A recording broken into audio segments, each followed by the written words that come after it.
Okay. Now finally we can talk about Clausius-Clapeyron equation. We have been setting the theme for last maybe 1.5 hours. So now we can start to simply jump into Clausius-Clapeyron equation.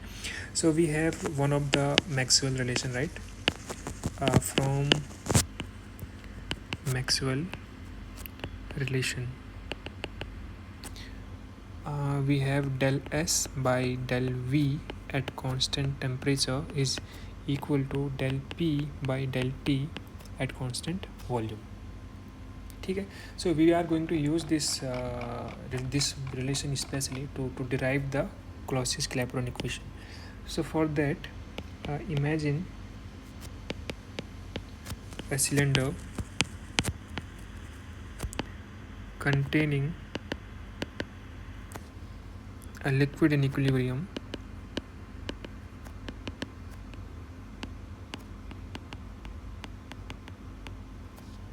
with its vapor. ठीक है.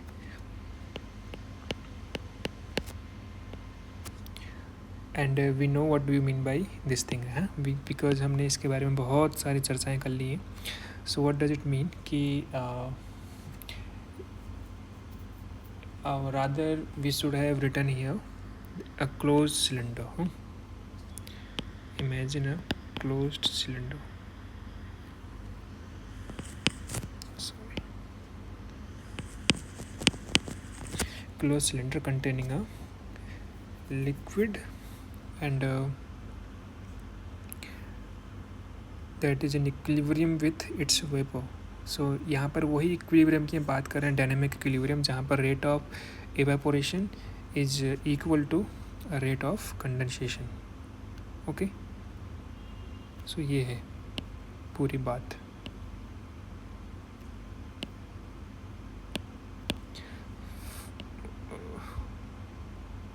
How to connect it. Okay fine. I am sorry.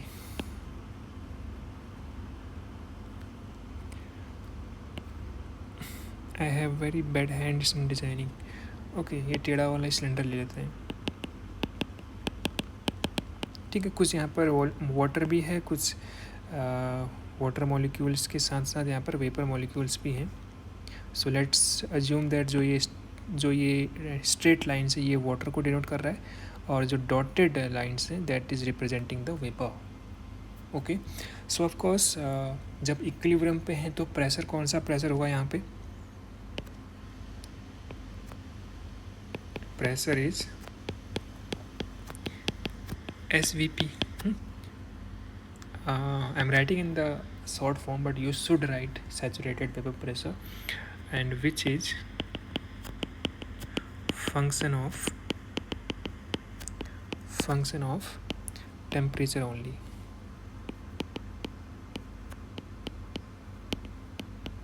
ठीक है. और इस बात का significance तुम्हें समझ में अभी आएगा, क्योंकि ये बहुत इंपॉर्टेंट कॉन्सेप्ट है कि टेम्परेचर पर ही डिपेंड करता है ये आपका SVP. ठीक है. नाउ इसकी सिग्निफिकेंस समझने के लिए assume that so if system is allowed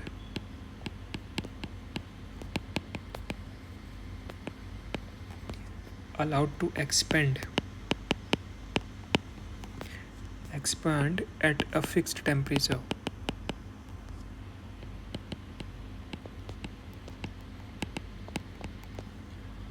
the SVP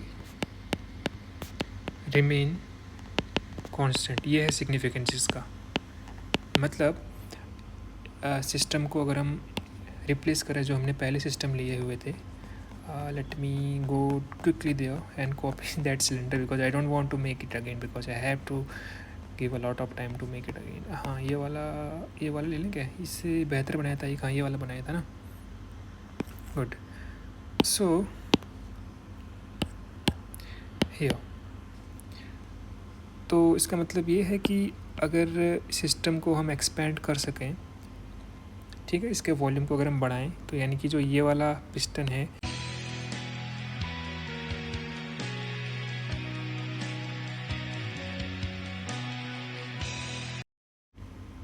okay, तो समझते हैं इसको, ठीक है। तो सपोज़ कर लीजिए स्टार्टिंग पोजीशन है, स्टार्टिंग सिचुएशन है जहाँ पर ये दोनों इक्विलिब्रियम में हैं। तो रेट ऑफ इवेपोरेशन और rate of condensation both are equal, that is 100 particles are evaporating and 100 particles are condensating per second. Condensation का मतलब है कि particles are coming back to the liquid surface. And now one important thing to remember here is that rate of condensation depends on the total number of or density rather, density में space, कितने space में वो particles है, और number of particles उनका ratio यानी कि division, number the density of vapour रफली, मतलब इसको ये ऐसे समझने का तरीका है। तो अब क्या है कि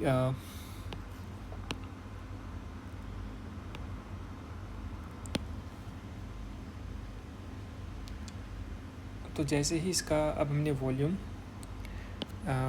डबल कर दिया, सपोज़ यहाँ से यहाँ तक जाने में सिचुएशन 2 की अगर हम बात करें, ठीक है। तो अभी क्या है कि और यहाँ पे एक चीज़ ध्यान रखना, rate of evaporation depends on temperature only, कि तुम कितनी तेज़ी से वाटर को हीट कर रहे हो। ये दो चीज़ याद रखना। इसको मैं साइड में कर देता हूँ, ठीक है।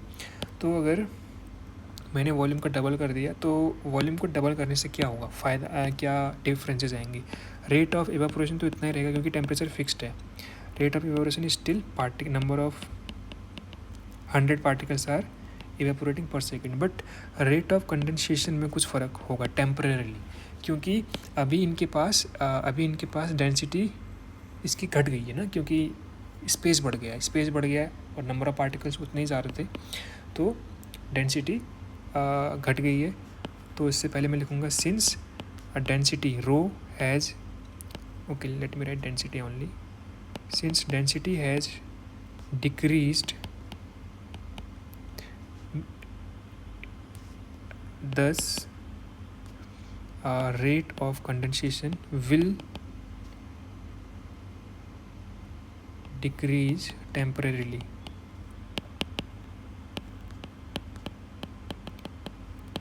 ठीक है। तो सपोज़ कर ले वो 40 पार्टिकल्स पर सेकेंड जा रहे हैं ऊपर, सॉरी नीचे आ रहे हैं, ठीक है। अब 40 पार्टिकल्स नीचे आ रहे हैं और 100 पार्टिकल्स ऊपर जा रहे हैं, तो पर सेकेंड 60 पार्टिकल एक्स्ट्रा यहाँ पर जा रहे हैं, ठीक, एक्स्ट्रा यहाँ पर जा रहे हैं 60 पार्टिकल्स। तो 1 सेकेंड बीता, 2 सेकेंड बीता, 3 सेकेंड बीता, तो क्या होगा कि जो ये 40 पार्टिकल्स थे जो नीचे आ रहे थे और 100 पार्टिकल्स ऊपर जा रहे थे, तो नेक्स्ट सेकेंड में यहाँ पर नंबर ऑफ पार्टिकल्स बढ़ जाएंगे, अगले सेकंड में और बढ़ जाएंगे, तो यहाँ की डेंसिटी बढ़ेगी टाइम के साथ। जब डेंसिटी बढ़ेगी तो रेट ऑफ कंडेंसेशन भी बढ़ेगा, क्योंकि डेंसिटी बढ़ने के कारण ये स्पेस अब क्राउडेड हो जाएगा। तो ये क्योंकि ये रैंडमली मूव कर रहे हैं डायरेक्शन में, तो यहाँ पर ये वाटर सरफेस में टकराना स्टार्ट कर देंगे और अगेन इसी स्पीड पे आके ये इक्विलिब्रियम पे आ जाएगा। So rate of condensation will decrease temporarily, but since a rate of evaporation is constant, ठीक, it will increase density of vapor, that will increase rate of condensation such that equilibrium establishes again. ये important है समझना, again establishes, ठीक। इसीलिए अब ये कुछ time का जब इम्बैलेंस हुआ था, टेम्परेरली चेंजेस हुआ था, कुछ टाइम के बाद अगेन ये इक्विलिब्रियम पर आके 100 पार्टिकल्स ऊपर और 100 पार्टिकल्स नीचे वाले इक्विलिब्रियम आ जाएगा, ठीक। That is this thing, again यही चीज़ स्टार्ट हो जाएगी। रेट ऑफ इवेपोरेशन, ये हमने एग्जांपल लिया था, 100 पार्टिकल्स नहीं होते, पार्टिकल्स बहुत ज़्यादा अमाउंट में जाते हैं, तो यही कारण है कि टेम्परेचर बढ़ने पर volume increment doesn't change SVP। ठीक है, ये हमने यहाँ पर देखा कि कैसे वो चीज़ हमने ऐसे ही क्लेम नहीं किया, इसके पीछे लॉजिक ये था। ठीक है, और ऐसे ही यू कैन सी कि अगर ये वॉल्यूम को घटाएं हम, उस केस में भी ये उस केस में भी SVP सेम रहेगा। तो उसको तुम खुद सोचना एक बार। बस ये दो कॉन्सेप्ट याद रखना कि किस चीज़ पर ये डिपेंड करता है, rate of condensation and rate of evaporation. Okay, so now we have this much, fine. So we have seen कि if system is allowed to expand at fixed temperature the SVP remain constant। तो अब क्या होगा,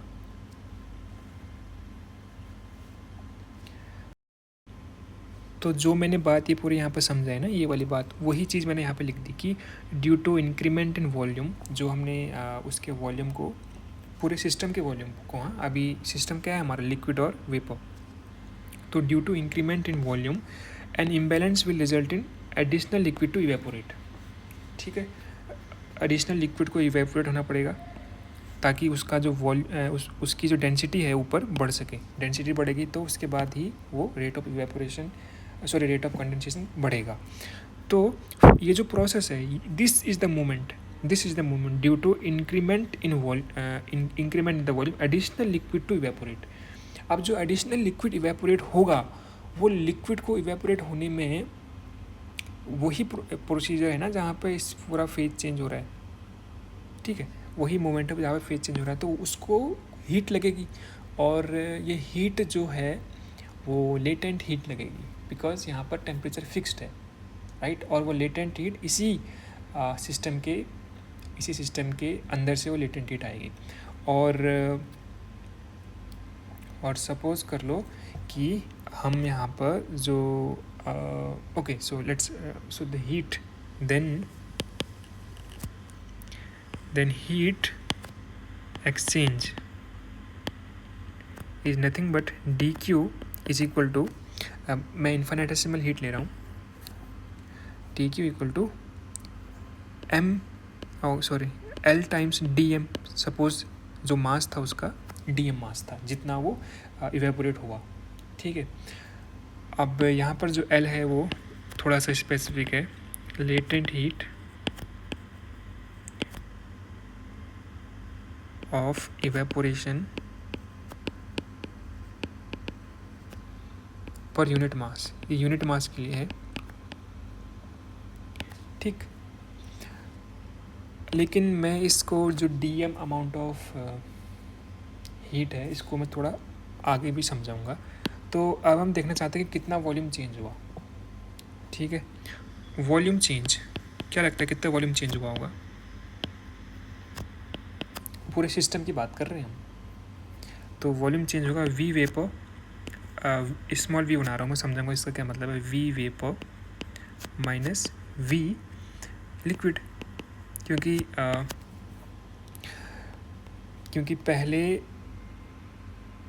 पहले जब इतना liquid था, यहाँ से स्टार्ट करते, पहले जितना लिक्विड था इतना वेपर था, लेकिन अब जब एडिशनल यहाँ पर जब वॉल्यूम आने के कारण, एडिशनल स्पेस आने के कारण, जब यहाँ से और पार्टिकल गए, ठीक है, और पार्टिकल गए नहीं वैसे, क्योंकि रेट ऑफ इवेपोरेशन फिक्स है, लेकिन रिलेटिवली क्योंकि ये कम हो गए तो हम इसको बोलेंगे कि ये एक्स्ट्रा चले गया, लेकिन इंडीड एक्चुअली में एक्स्ट्रा नहीं गया हुआ है। तो ये पार्टिकल यहाँ पर कोट का मतलब समझते हो कि जो चीज़ पूरी तरह डिफाइन नहीं होती है, पूरी तरह सत्य नहीं माना जाती है, फैक्ट नहीं मानी जाती, उसको बोलते हैं कोट एंड कोट। इसका मतलब समझ लेना क्या है। तो फाइनली इसका इतना वॉल्यूम हो गया, पहले से इतना चेंज हो गया, और ये भी कुछ घटेगा क्योंकि इवेपोरेट हो गया है। तो ये जो चेंज आया नेट चेंज, इसके वॉल्यूम माइनस इसका वॉल्यूम हो जाएगा। ये हमने लिख दिया। लेकिन ये जो वॉल्यूम है ना, ये जो स्मॉल v है, दिस इज स्पेसिफिक वॉल्यूम। तो स्पेसिफिक वॉल्यूम का क्या मतलब होता है? Volume per mass, total volume upon total mass, या फिर dm/dv ऐसे लिख सकते हो उसको। तो इसलिए मेरे को इसको यहाँ पर मास से मल्टीप्लाई करना पड़ेगा ताकि मुझे वॉल्यूम मिल जाए। ठीक है, तो ये निकल के आ गया। सो ये वॉल्यूम चेंज आ गया। ठीक, now bye Maxwell relation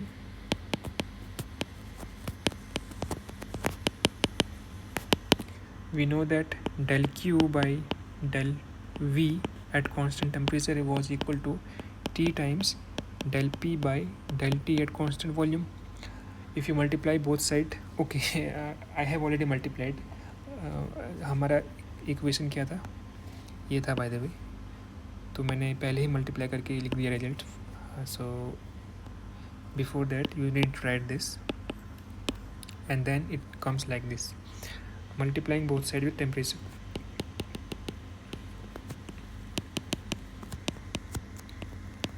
both sides, हाँ। तो ये TDS जो है हमारा, TDS मेरा DQ बन जाएगा और यहाँ पर T का T ही है। तो क्लियरली यहाँ पर जो T है वो फिक्स टेम्परेचर पे हीट एक्सचेंज हो रहा है, राइट। फिक्स टेम्परेचर पे जो हीट एक्सचेंज हो रहा है that is the property of latent heat, है ना। तो अगर मैं इसको इक्वेशन नंबर 1 बोलूँ और इसको इक्वेशन नंबर 2 बोलूँ, ठीक है, व्हाट कैन आई राइट? ये इसको मैं वॉल्यूम चेंज को मैं डेल वी लिख सकता हूँ यहाँ पे और डी वी लिख सकता हूँ, राइट। यहाँ से देखो ये और ये देखो, ठीक है। तो इक्वेशन 1/2 करो, equation number 1 divide by equation number 2, it will give del Q by del V at constant temperature, that is nothing but del L times dm upon V vapor minus V liquid times dm. ये दो cancel out हो जाएंगे, so we will left with this thing.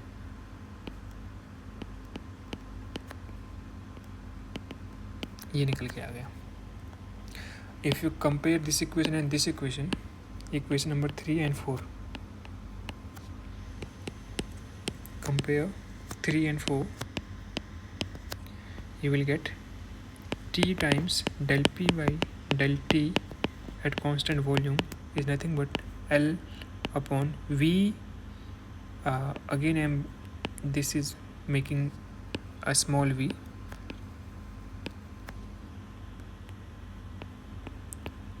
ऐसे। Okay, so this is the final equation, but one important thing to remember here, that is there, since pressure is at coexistence phase of a vapor and liquid, it is vapor pressure।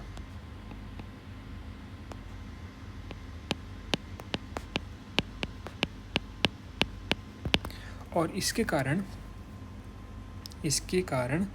जो del P by del T at constant volume है, we can write it as del P by del T at saturation वाला। जो saturation curve जो थे हमारे ऊपर P and T वाले, उस कर्व के जो ये स्लोप है del P by del T, उसको डिनोट करेगा, क्योंकि ये सारा का सारा मामला सैचुरेशन पे हो रहा है, सारा का सारा मामला कोएग्जिस्टेंस फेज पे हो रहा है। अदरवाइज़ ये जो V है ये इसके बराबर तभी हो जाए, नहीं होता अगर हम सैचुरेशन की बात नहीं करते। तो इसीलिए you will C in the most books यहाँ पर V की जगह पे सैचुरेशन लगाते हैं, ठीक। Therefore we will get del P by del T at constant at saturation is nothing but L times V vapor minus V liquid. So this is my Clausius-Clapeyron equation. So ये वाला point लिखना important है bye the वे, कि ये कैसे saturation हुआ करके. Fine. Now remember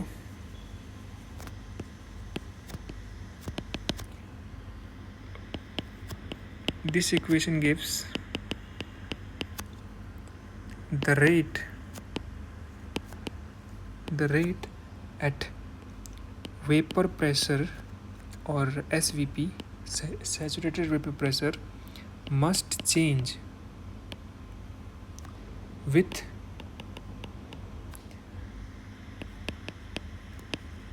temperature for, it gives the rate vapor pressure must change with T for two phases to exist in equilibrium.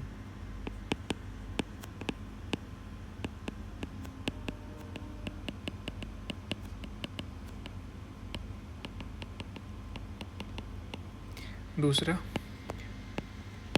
with this equation the effect of pressure, हमने पहले बोला था ना कि प्रेशर और boiling point connected हैं. Pressure, the effect of pressure on boiling point can be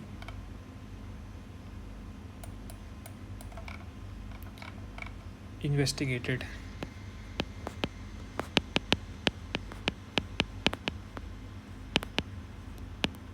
Same for melting point. ये बात हो गई.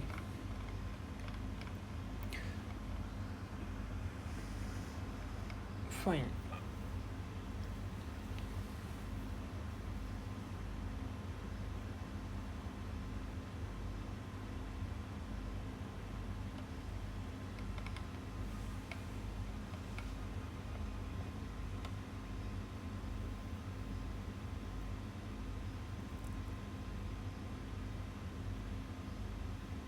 So now we will see from here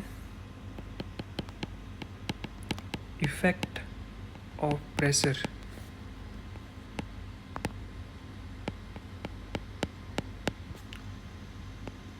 on boiling point of liquid. ठीक, कैसे चेंज होता है.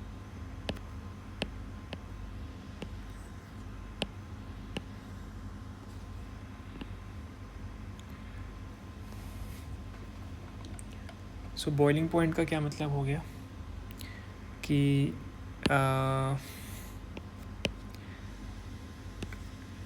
लिक्विड से वेपर बन रही है. ठीक. सो अगर लिक्विड से वेपर बन रही है, ऑफकोर्स जो वेपर है उसका फाइनल वॉल्यूम बड़ा होगा लिक्विड के कंपैरिजन में. So it means that this thing V vapour minus V liquid is positive, है ना. Final volume is greater than initial volume and the latent heat of vaporization is positive always. तो इसका मतलब ये हुआ कि del P by del T ये जो है इक्वल था किसके, सैचुरेशन को मैं सैट लिख रहा हूँ, ये चीज़ के इक्वल था V2 minus V1 times T. T को मैंने ऐसे लिख दिया. चलो, तो ऑफकोर्स ये पॉजिटिव, ये पॉजिटिव, ये पॉजिटिव. टेम्परेचर हमेशा एब्सोल्यूट स्केल में लेते हैं हम. So this is positive. और ये चीज़ क्या है, del P by del T चीज़ क्या है, this is the slope of del P by del T. So it means that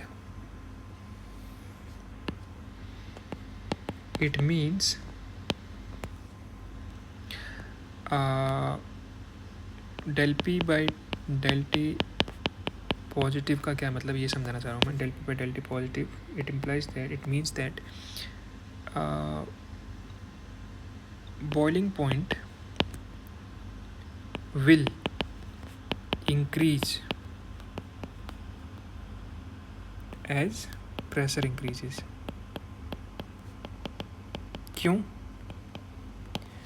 क्योंकि ये जो प्रेशर है, ये कौन सा प्रेशर है? वेपर प्रेशर है. और हमने बोला था कि vapour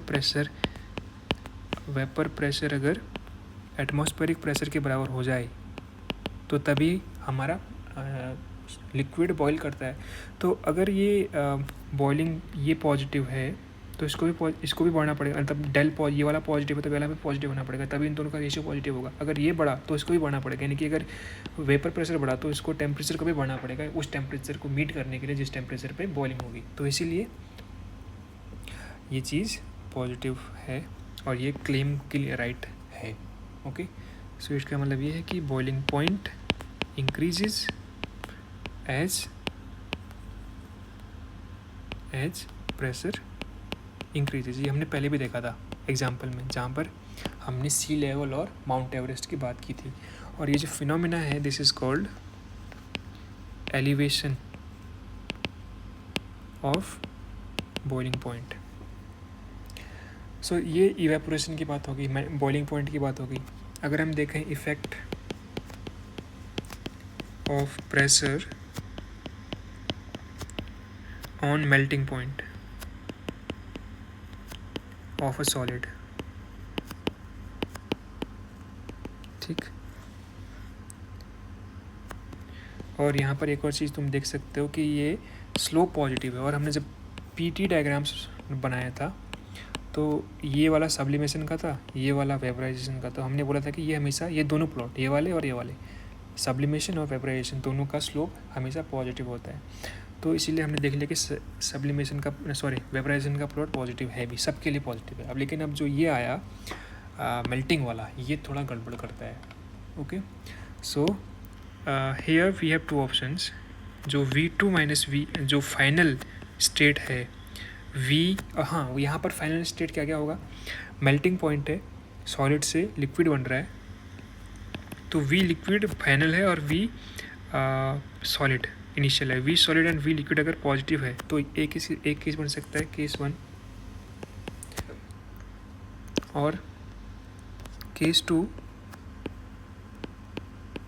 V liquid minus V solid is less than 0. ध्यान रखना, एक और चीज़ इंपॉर्टेंट है यहाँ पर. ये जो हमने ऑल्दो यहाँ पर V वेपर और V लिक्विड लिखा हुआ है, तो इन जनरल ये CC इक्वेशन को ऐसे लिखते हैं, V like this, V final minus V initial. Okay, तो अगर ये वेपराइजेशन हो रहा है, यहाँ पे लिख देना फॉर वेपराइजेशन. तो वेपराइजेशन में फाइनल स्टेट क्या होती है? वेपो. तो ये V vapour minus V liquid. यहाँ पर अगर फाइनल स्टेट यहाँ पर अगर लिक्विड है तो ये क्या बन जाएगा? del P by del T at saturation point is equal to L times V liquid minus V, मैं अगेन छोटा v बनाना प्रेफर करूँगा, solid times T.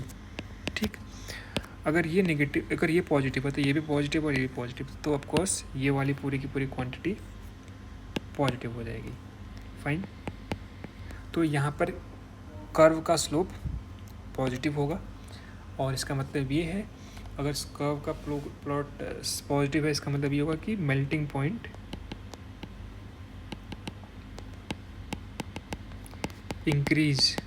increases with pressure, with increment in pressure.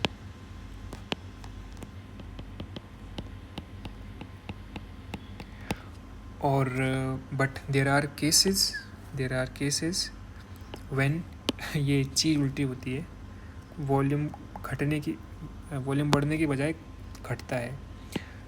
So in this case this v liquid minus, okay, so ये जो equation है, this thing, this gives us negative now. तो इसका मतलब क्या है कि अगर ये बढ़ेगा तो ये घटेगा, अगर ये घटेगा तो ये बढ़ेगा, या उल्टा मैंने एक ही चीज़ बोल दी मे बी। तो यहाँ पर क्या कंक्लूजन निकलेगा कि मेल्टिंग पॉइंट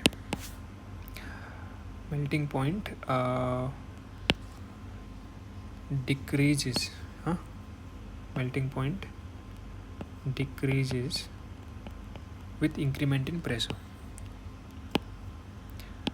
और if you see the PT curve, the phase diagram, अगर तुम phase diagram को देखोगे तो इसका स्लोप नेगेटिव होगा, क्योंकि PT डायग्राम का स्लोप क्या होगा, del P by del T, right. तो इसीलिए इस चीज़ के कारण उसका स्लोप नेगेटिव होगा। और इनके एग्जांपल्स क्या हैं, किस केस में ऐसा होता है, इसका ये वाटर के केस में होता है, और इसका तुम एग्जांपल ले सकते हो वैक्स, ठीक है। तो ये चीज़ें हो गई हैं, और यहाँ से तुम एक और पॉइंट लिख सकते हो कि पहला पॉइंट ये हो गया, दूसरा पॉइंट ये हो गया। यहाँ से पॉइंट लिख सकते हो कि phase diagram that is PT, slope of fusion curve is positive, ठीक। यहाँ पर slope of fusion curve is negative, ठीक है। I hope things are making sense. और ये चीज़ जब ये चीज़ ना, जब मेल्टिंग पॉइंट डिक्रीज होता है इंक्रीमेंट ऑफ प्रेशर के कारण, इसको बोलते हैं depression of melting point, fine, okay. तो मैं थोड़ा सा और इसको क्लियर कर देता हूँ कि स्लोप का क्या मतलब है यहाँ पर, ताकि ये चीज़ें बिल्कुल क्रिस्टल क्लियर बन जाएं।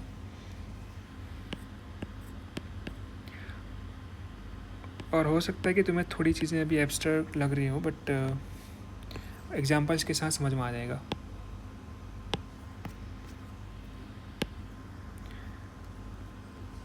तो ऐसे वैक्स के लिए, सपोज वैक्स के लिए ये जो PT डायग्राम है उसका ये जो मेल्टिंग फ्यूजन कर्व है, सॉरी, फ्यूजन कर्व का स्लोप पॉजिटिव होगा।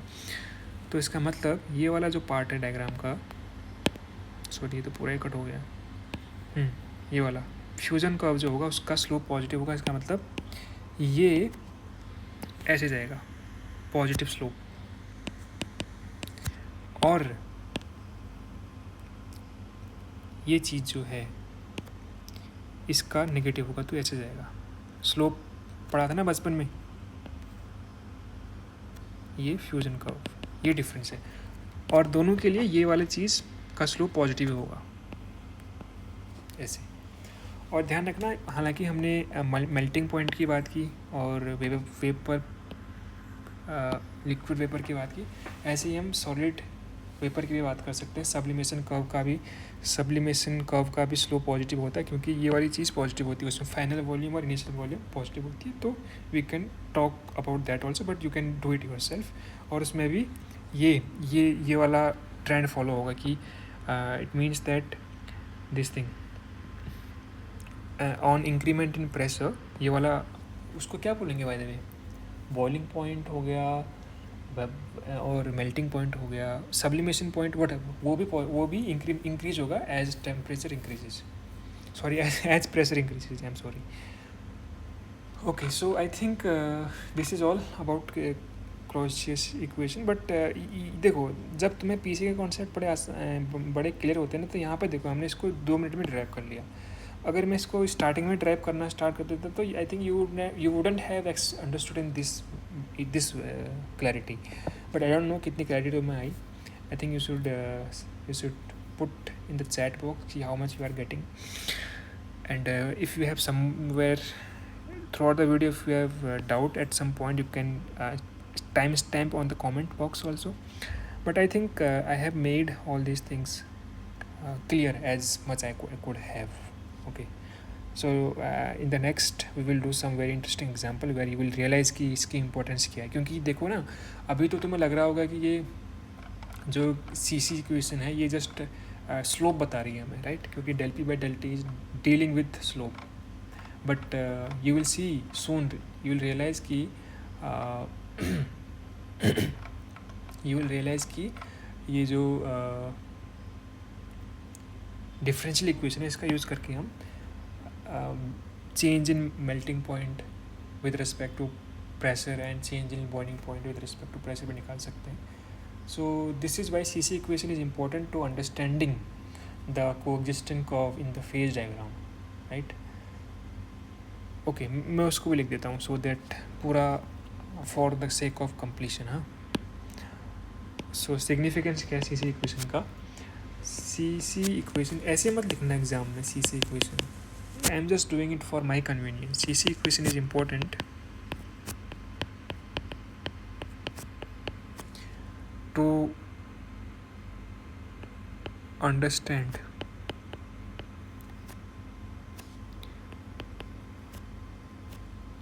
the coexistence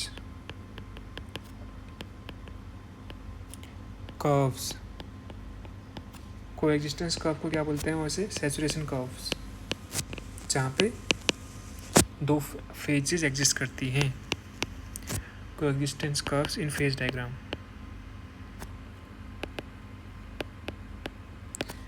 ये तीन कर्व, इन तीन कर्व को समझने में हेल्प करती है. कोएग्जिस्टेंस कर्व की जगह पर मैं लिख सकता हूँ ऐसे sublimation curve, vaporisation curve and fusion curve. तो इनको यहाँ पर लिख देते हैं ताकि क्लियर हो जाए चीज़ें. पहली बात ये होगी इसके बारे में. Okay, now at a point on phase diagram,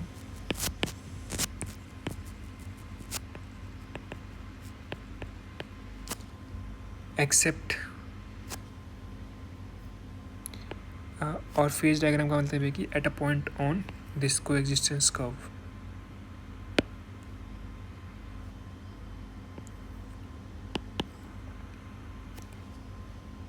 At a point on phase diagram on coexistence curve, except critical point and triple point,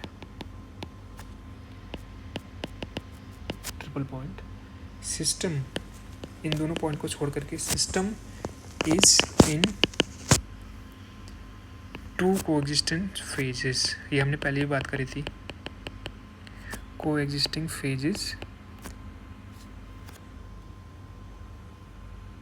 at equilibrium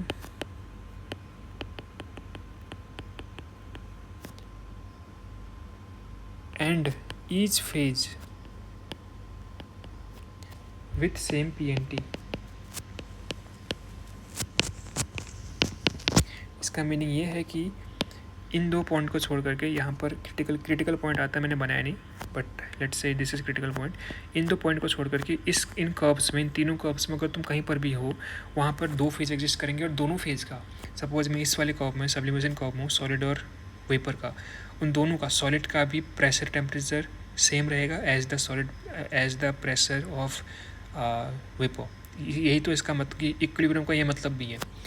equilibrium के दो मतलब तुम समझ सकते हो. एक तो डायनेमिक इक्विलिब्रियम जहाँ पर रेट दोनों का सेम होता है, और दूसरा दोनों के प्रेशर और टेम्परेचर भी सेम होते हैं. यहाँ पर वेपराइजेशन कर्व में लिक्विड और वेपर का प्रेशर सेम होगा, और यहाँ पर इन दोनों का सॉलिड एंड लिक्विड का प्रेशर सेम रहेगा. ठीक है, ये इसका मतलब है. Okay, the last one is that CC equation is not concerned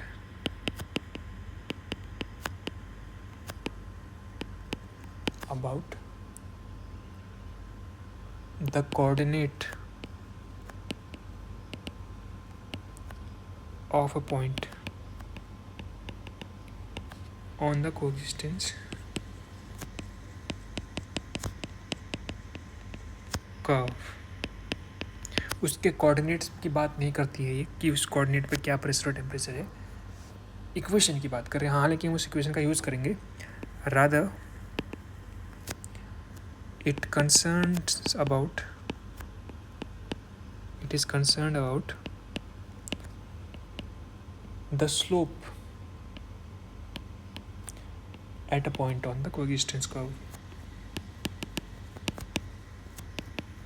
ठीक, I hope these things making sense। So yeah, let's okay. So एक इंटरेस्टिंग एग्जांपल कर लेते हैं सीसी इक्वेशन का। सो हमें क्या दे रखा है कि 1 kg वाटर है और इस टेम्परेचर पे है, राइट। बॉइलिंग पॉइंट है जो नॉर्मल प्रेशर पे इतने पे तो पानी बॉयल हो जाता है, लेकिन हम चाहते हैं कि इसी टेम्परेचर पे इसको फ्रीज करना चाहते हैं, इसका आइस बनाना चाहते हैं। और हमने क्वेश्चन में दे रखा है कि स्पेसिफिक वॉल्यूम में इतना चेंज आ रहा है और ये लेटेंट दे रखी है, तो ये मैंने गिवन वैल्यूज पुट कर दी। तो ये टी इनिशियल है 373 जहाँ से हम स्टार्ट कर रहे हैं। तो उससे इसको सॉल्व करने से पहले थोड़ा बहुत मैं सी इक्वेशन को देख लेता हूँ। Del P by del T, मैं सैचुरेशन को हटा रहा हूँ अभी। So this is equal to L upon V F minus V initial times M times temperature. तो यहाँ पर वी एफ और वी इनिशियल क्या है, स्पेसिफिक वॉल्यूम्स। हाँ, फाइनल और इनिशियल। स्पेसिफिक वॉल्यूम का क्या मतलब होता है, V equal to V upon M. ठीक, टोटल वॉल्यूम बाई टोटल मास।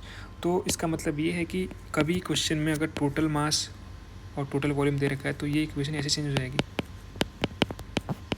ठीक, अगर तू इसको यहाँ पर पुट करेगा तो ये बन जाएगा। तो ये भी एक वैलिड इक्वेशन है, पहली बात। अब दूसरी बात ये है कि इन जनरल ये दोनों क्वांटिटीज़ कांस्टेंट होती हैं। तो now you can do it in this way, L times V F minus V initial times 1/t। So you can do this thing also।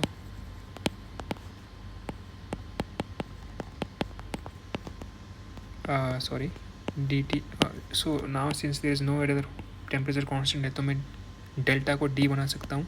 So dt by t, integrate both side. Differential equation solve कर रहे हैं हम, simple.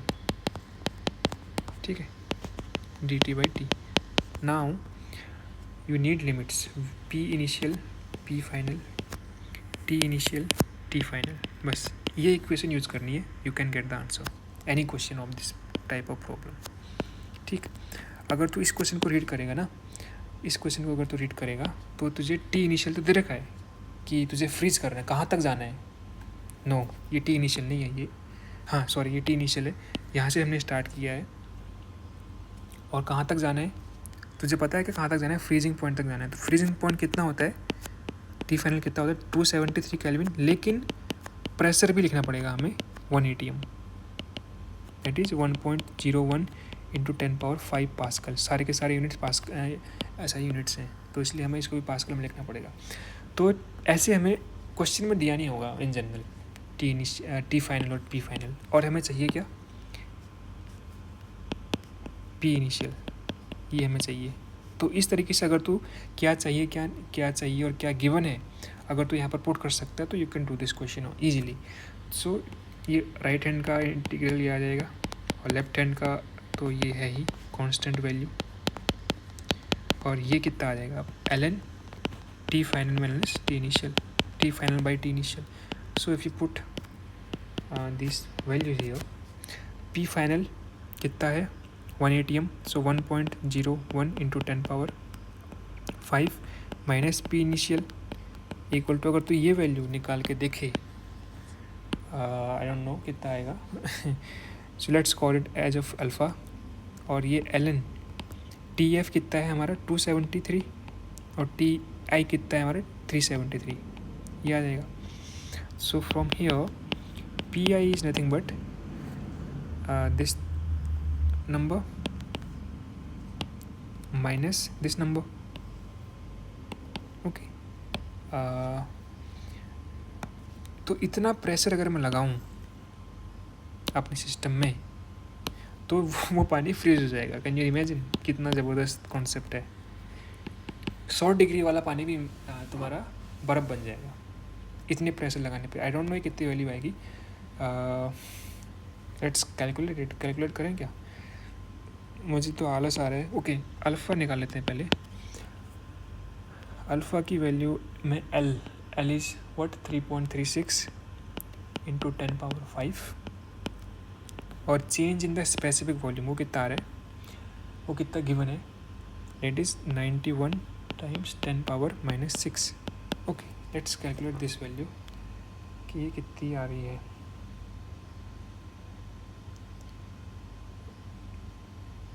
Three 3.36 by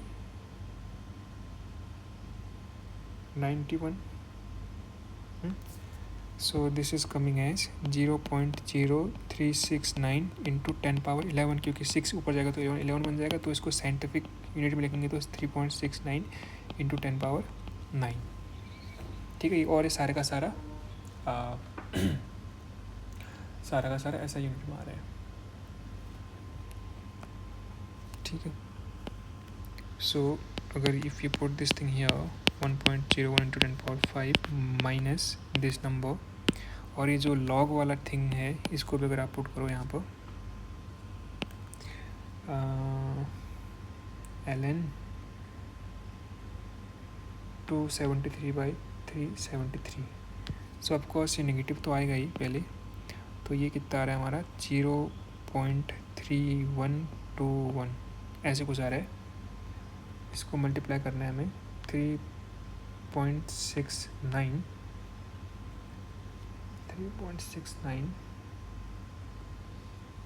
into 10 power 9 इतना।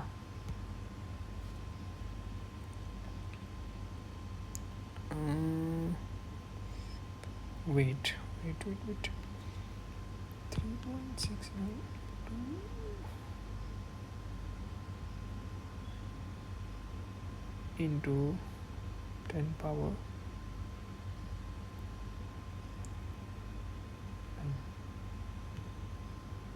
into 0.321 minus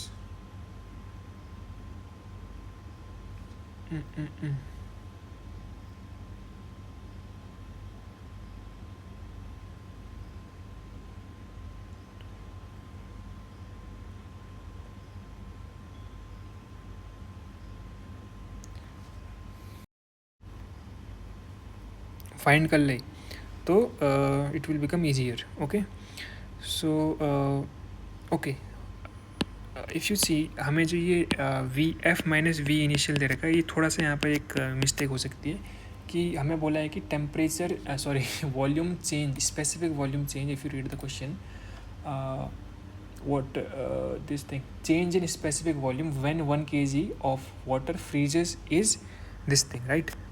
91 times 10 power -6 metre cube. यहाँ पर बोला है कि इतना फ्रीज करने पे वॉल्यूम चेंज होता है, लेकिन ये हम उल्टा जा रहे हैं ना, फ्रीज कर रहे हैं तो इतना चेंज होता है। और वाटर के केस में हमने बोला कि V फाइनल और V इनिशियल में नेगेटिव साइन आता है ना, तो इसलिए ये नेगेटिव साइन के साथ आएगा। ऐसे वाटर का केस था, इसीलिए हमने इसको ध्यान देना पड़ेगा। Okay if you put all these things here in the equation, so what do you get? So P final minus P initial is equal to so हमें निकालना क्या था, P initial निकालना था। तो पहले सिंबल्स में लिख देते हैं चीज़ों को ताकि हमें लंबा चौड़ा और लिखना ना पड़े। ln TF minus TF by T initial. So यहाँ से P इनिशियल क्या आ जाएगा, P initial is nothing but P final minus ये वाली क्वांटिटी। ठीक, ये वाली क्वांटिटी आ जाएगी। अब अगर मैं पहले इसको निकाल लूँ, ये L अपॉन ये जो क्वांटिटी है ना, L upon V final minus V initial. So L is nothing but 3.36 into 10 power +5 upon, क्योंकि ये V नेगेटिव है तो इसको -91 × 10⁻⁻6 लिख सकता हूँ मैंने ये पहले से कैलकुलेट किया, you can also do it by your self. ये इतना आ जाएगा पास्कल, ठीक। और लॉग की भी वैल्यू निकाल लेते हैं। सो लॉग हमारा ये था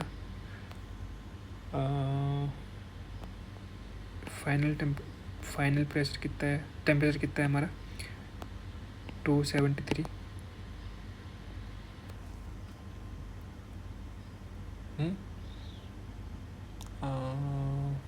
और इनिशियल 373, ये रहा। तो ये मैंने कैलकुलेट नहीं किया, ये मुझे कैलकुलेट करना पड़ेगा। 273/373, सो दिस इज -0.3121, ठीक हो गया, इतना आ गया। अब मैं इन दोनों को मल्टीप्लाई करना है। ये बड़े बड़े नंबर्स हैं, आई डोंट नो ये एग्ज़ाम में कैसे तुम करोगे, I don't know you are allowed to use calculator और आई डोंट नो।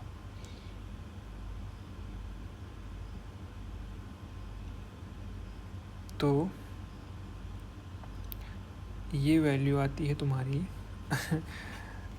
-3.692 इंटू 10⁻⁹, ये वैल्यू आती है इतनी।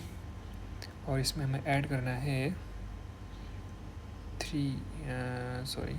पीएफ कितना है हमारा, PF is 1 ATM, that is 1.1013 into 10⁻⁵, ये हमने ऐड करना है। तो ये आता है तुम्हारा ये सब लिखने के बाद पी इनिशियल तुम्हारा आता है 1 2 3 4 5 6 7 8 9 that is 1.152 into 10⁻⁹ pascal. 1 2 3 4, let me check it again, 1 2 3 4 5 6 7 8 9, हाँ इतना पास्कल आता है। और अगर तुम इसको ATM में लिखना चाहो, ATM में लिखना चाहो तो 1 इसको डिवाइड कर दो इससे 1.01 इंटू 10⁻⁵, ठीक है। तो ये ओके वेट 1.01 इंटू 10⁻⁵, हाँ। सो ये आया तुम्हारा 11,409 ATM। अब इतना प्रेशर कहाँ से लाओगे भाई इस अर्थ में, मतलब experimentally you can design this, but normal life में, डे टू डे लाइफ में, how will you manage to have this amount of pressure. So इतना प्रेशर अगर हमें लगाएं सी लेवल पे एक होता है और हमें इतना चाहिए 11,000, तब जाके 100 डिग्री वाला उबलता हुआ पानी अगर तुम एटमॉस्फेरिक प्रेशर को 1 लो तो वो भी फ्रीज कर जाएगा। सो this is one of the problems you can see. But यहीं पर ही गलती हो सकती है वाटर के केस में कि ये नेगेटिव होगा, in case of other substance it will be positive. Okay, so I hope you understand कि कैसे क्लासेस को अपने CC को यूज़ करनी है in order to